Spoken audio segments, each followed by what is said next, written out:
Welcome back to the Barca Breakdown. My name is Adam, and I am so happy we just got a 5-1 victory in the Champions League.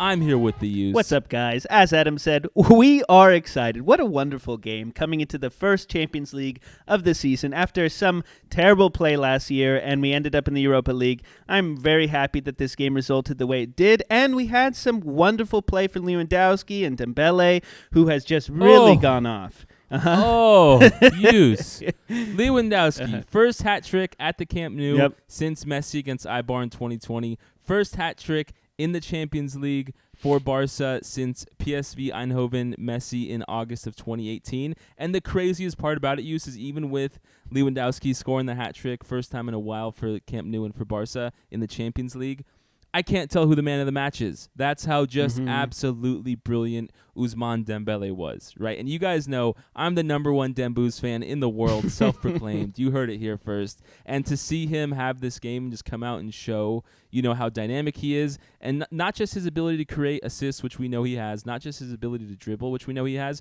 but it really seems like he's taken his level up. When you look at that third goal, right, 46th minute, right before halftime, Dembele in the box loses the ball. What does he do? Immediately goes, gets a slide tackle, the ball back, and then crosses it beautifully to Lewandowski at the far post for that 3-1 goal. So overall, just overjoyed with how that front two worked. And you have to give credit to Dembele's wife, right? I mean, I don't know whether it's Xavi, whether it's Dembele getting married, but something has happened in the man, and he has really turned a switch. I don't know if any of you saw his interview midweek he gave talking about the team and how he feels, but I'm just so overjoyed to see how he's doing. Yeah. But let's get into the game. Use. Why don't you go ahead and lead us through the lineup and then talk about Sure. it. Xavi really gave us a whole different lineup that we've seen this whole season. Maybe some more of a feeling of preseason playing and lineup. So we had Stegen, and on the right side we had Roberto, Christensen, Kounde, Alba, Kessie, Pedri, De Jong, Fati, Lewandowski, and Dembele in the front. This was not so much something we have seen, right? Even the midfield, Kessie, De Jong, and Pedri. Pause, Use. It's not just that Xavi gave us a different lineup. This is a quote from you this morning at about, an hour before the game. Dude, this is Looney Tune. So why don't you walk us through why you thought it was Looney Tune and then how you think that, Xavi made it work. Sure. Okay. Like I just said, we haven't seen this lineup, so I was very nervous. Last season, as I've already said, we ended up going to the Europa League. We got screwed over by Frankfurt. We got screwed over in the Champions League by Bayern. All those previous seasons, I was just really nervous, and I was like, what kind of lineup is he bringing out all of a sudden? And I think you made a fair point when you said we do need to make these rotations, but we also didn't know exactly how this Plzen team, the champions of the Czech league, were going to come out and play against us. So I was, very nervous seeing Kessie, Pedri, De Jong out in the midfield. I was nervous seeing Christensen, who hasn't got full time, even though I like him and I think he does a good job. I was nervous Fati starting his first game in the Champions League, even though I had commented that I did want to see Fati start a game, but not in the Champions League in our first match of the season. So that's why I was like, this is Looney Tunes. Where is he pulling this hat trick, this trick out of his hat? And so, I was not 100% sure how this turned out, but it turned out fantastic. And I think there's a two-sided coin here. And the first thing to address is some of our players did astoundingly well on both sides of the ball, offensively and defensively. As you gave an example of Dembele getting that ball back after losing it and then creating a goal right after that. We also saw that with Lewandowski dropping back and playing defense. We saw, some of our midfield forcing turnovers. So it wasn't just that, our defense was doing well. Our offense was also astounding. And Dembele, for example, just always hitting that cross, always finding the right man. Go ahead. It must be said, though, right, that Plzen was not the best team in the world. And, as much as I want to give accolades to the team for playing well in this game, we were playing opponents who I don't think were at the level needed to come against, a bunch of world-class athletes. And so, we have to take this a little bit with a grain of salt just because we have Bayern coming up in Munich, as you see on the side of the screen here, next week, right? I think 6 days from now. And so that will be what I consider the first real big test. But, looking at the lineup, there was that I don't mean this in a demeaning way, but there was that cockroach, right, which is Sergio Roberto. Not because he's bad or dirty, but because he's always around, right? Yeah, he never dies. Sergio Roberto, till the end of time, will figure out how to make a Barca coach, start him as a right back. I was listening to Dan in the Barcelona podcast last, I think this their previous episode, and they were talking about how, a lot of Barca fans online were saying Bellerin would be our out-and-out starter at that right back spot when we don't play Kounde and Araujo there. And he was like, well, wait a minute, Sergio Roberto is always around. And, again, Xavi put him there. And Sergio Roberto's looked hella good so far. Right, I think it was the second goal. He was the one who dribbled the ball through the open field. It had a lot of that reminiscent feeling of when Roberto did it against Real Madrid and Messi scored that late 3-2 goal at the end of the season, 5 years ago or so. And so, Sergi has been making an impact, and I'm excited to see him put in a good shift, right? Like, as much as Sergio Roberto has been the bane of our existence for some years because we didn't think he was up to the snuff to start in these big games, hey, he's putting in solid minutes, and, against lower level teams in La Liga and in the Champions League, it's a perfect place to get some rotations and to get him up and running. And then, as I look at the lineup, Christensen, Kounde, a little bit not what I expected, but then I took a step back and I thought, well, Araujo was touching his knee an awful lot last weekend against Sevilla. Eric Garcia pulled up with an injury. So, in terms of a center back pairing, Kounde and Christensen are one that I feel good about. Jordi Alba needs some time. Like I said just before the transfer window ended, I thought he might leave so that he can get regular time to play the World Cup.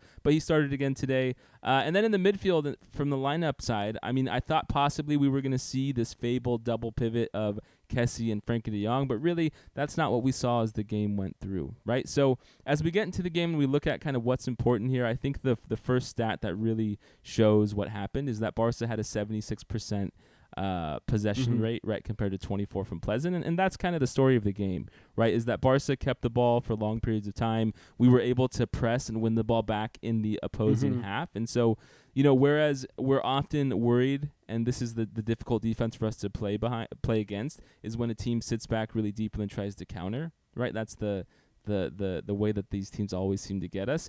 Plzen just didn't have the skills on the counter to really threaten us too much besides that one counterattack in the first half where our defense just fell asleep, and that is a problem we need to answer, right? Sure. I felt like our defense taking things too easily, and if we didn't have, Lewandowski scoring 2 goals from outside the box and Ousmane Dembele having his possibly greatest game against Barca, it is a bit worried how easily they counterattacked us, right? Because we go to Munich next week, and I can guarantee you they're going to hit us on at least, 3 to 8 counters, and if we have defense that just falls asleep, Sergio Roberto not covering his man, Christensen kind of caught in no man's land on the cross, that's really going to hurt us. Yeah, I think, part of the part that you're referring to is the first 5 minutes of the game where they countered us probably 2 or 3 times, and I will say a lot of those opportunities from Plzen was a mistake by Barcelona. I think there was one of them where Dembele was just warming up, he made a pass toward the midfield, and it was just easily swooped up by Plzen, and then they pushed forward and were able to counter us. So I will say only the highlights of their team was our mistakes. And as much as I can only say that is a good thing, because if we don't make mistakes, that we won't have that issue against this team. But against a better team, they're going to capitalize on that opportunity much better. We can't afford to make mistakes against a team like that, at least not that easily and just a give and go pretty much. And then 3 is that, these kinds of things are, it didn't occur in the whole game, I should say. The mistakes, the passing mistakes, the lack of energy, all those things happened early in the game before our players really ignited. But as you said earlier, we had such possession against this team, and we were able to run through them. Their defense was open. There was so many mistakes by their team. Well, Sergio Roberto, right, on that second goal, like I was just talking about, he literally just runs from the halfway line all the way up to the box, right? And I think, it's hard not to be too critical of points that during these games, but I think we did enough of praising Lewandowski and for Ousmane Dembele for how just stellar they are, right? Dembele, I talked about defensively, he was really awesome, getting balls back, and then his ability to whip in crosses was great. Lewandowski, again, just so clinical, finishing shots from outside the box, and his build-up play, I think, is what really sets him apart, as we're just noticing more and more.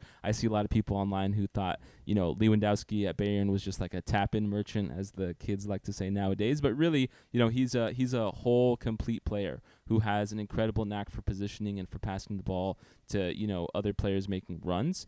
But, one question I want to ask you, Yus, right? And I don't want to get overly critical here because it's not necessarily a bad thing on the players, but the midfield today was a little bit of an enigma for me because, okay, we have 76% possession, right? But I wouldn't say that Kessie, Frenkie de Jong, or Pedri had, one of their most notable performances, right? Kessie does score the goal to start the game off.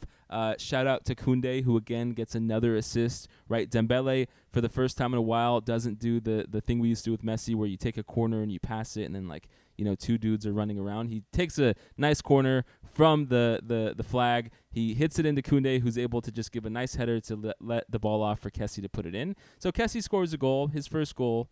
But besides that, I found him to be very absent from the game, right? Frenkie de Jong, who was supposed to be the pivot in this game, at times I felt him to be out of position. Not an entirely bad performance, and same with Pedri. They weren't bad, but they felt kind of absent. And I feel like it's a recurring theme that you and I discuss where the midfield isn't showing up as strong as we have seen in years past. So what do you think that is about this game, and why were we not able to see our midfielders play to the best level they could? Well, this game specifically is an outlier to me just because I think we had such high possession. We were able to retrieve the ball in their attacking half so often that our midfield didn't have to, once they got the ball back, there wasn't too much work to do. We did see a few runs from our midfield, like Pedri making a wonderful run on the left side. I think he tried to connect with Lewandowski, but it was a little heavy on that pass.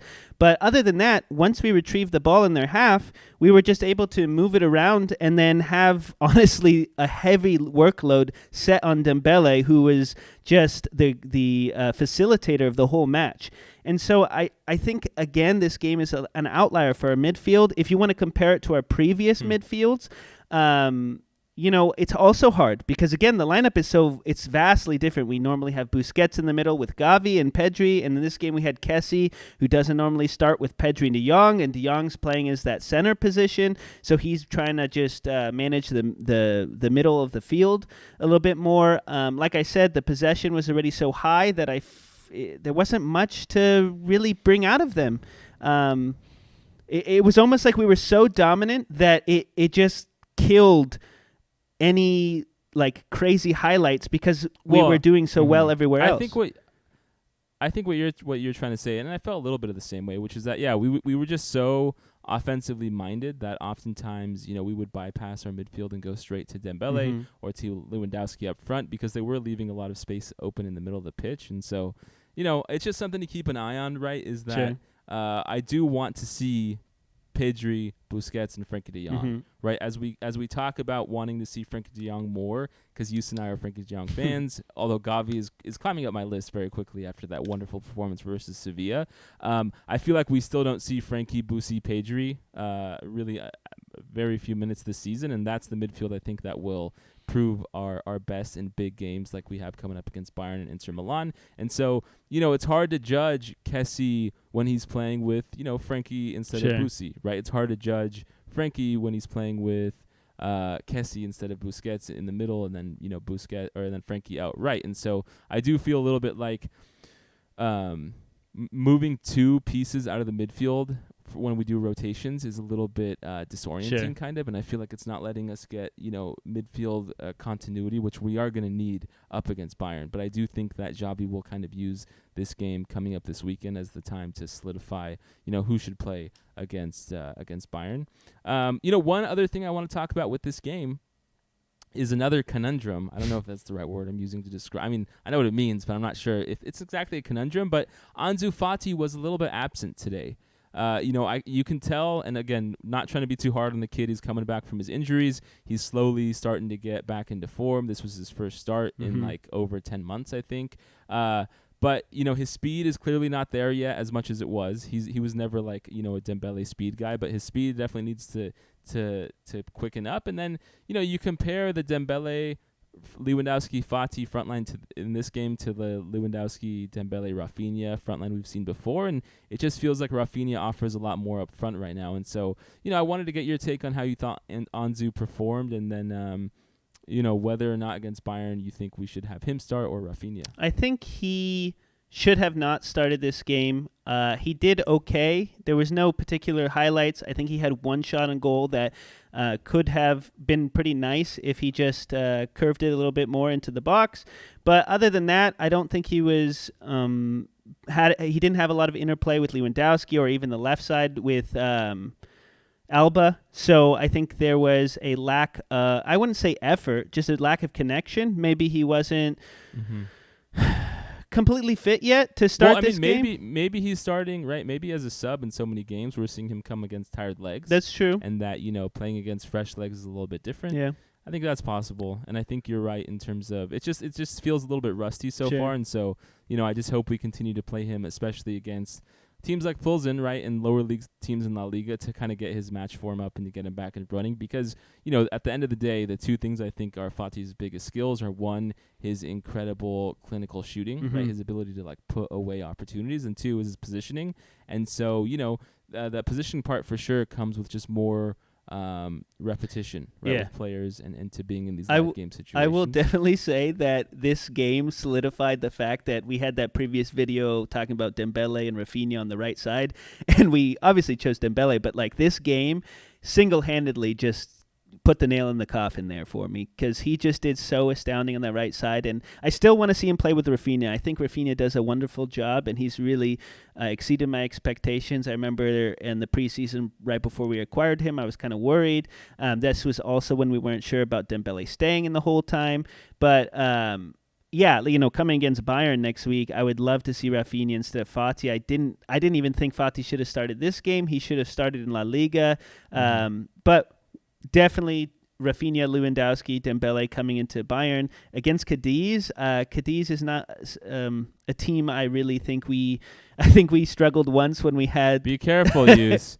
Be careful what you're about to say. No, I was going to say I think. Go ahead. Go ahead. Well, I was just going to say, in terms of my last point, and something that we shouldn't gloss over too much because it does make a big deal, is that we're able to put out a rotated side, clearly not our A1 side, and we're able to win 5-1. In the Champions League group stages. And as much as this is a team we should beat, the last few years, the story has always been that teams we should beat, we don't always beat, right? Sure. And so for us to be able to take out Busquets, who, again, for the last 10 years, every time we take out Busquets, everything falls apart. For us to take him out and still beat a team 5-1 is really awesome to see that we have Sergio Roberto, who, again, is not our first choice, is right back to come in and put in a solid shift, to see Kessie on his performance get a goal, to see Ferran Torres, who is just being dragged through the mud by people online and Yus, to see him get that nice goal with the beautiful assist from Dembele. And don't throw that whole Ferran Torres on me. I'm hoping that goal will kind of bounce him up, give him the confidence needed to get us back to the promised land. Wow, you sound like a snake. Any with final that words one. used? Yeah, that was a snake move telling me it's only me on the Ferran train. Anyway, the only thing I want to say about Cadiz is that we did rest a lot of players in today's game. So we should have a decent lineup for next game, but we also got to remember that we can't play all these players a full 90 if we're going to start them against Bayern Munich. I do think we need to capitalize on the La Liga points because Benzema has just got hurt and they haven't lost a game, Real Madrid. So we're right behind them and we have to stay with them this season. I don't want to stay above them. Yeah. Let's get that positive talk out there. Okay. Hit that subscribe button, please. Let us know in the comments what you guys thought about this game, about the performances, and we will see you after Cadiz. Thank you all so much. Thanks, guys.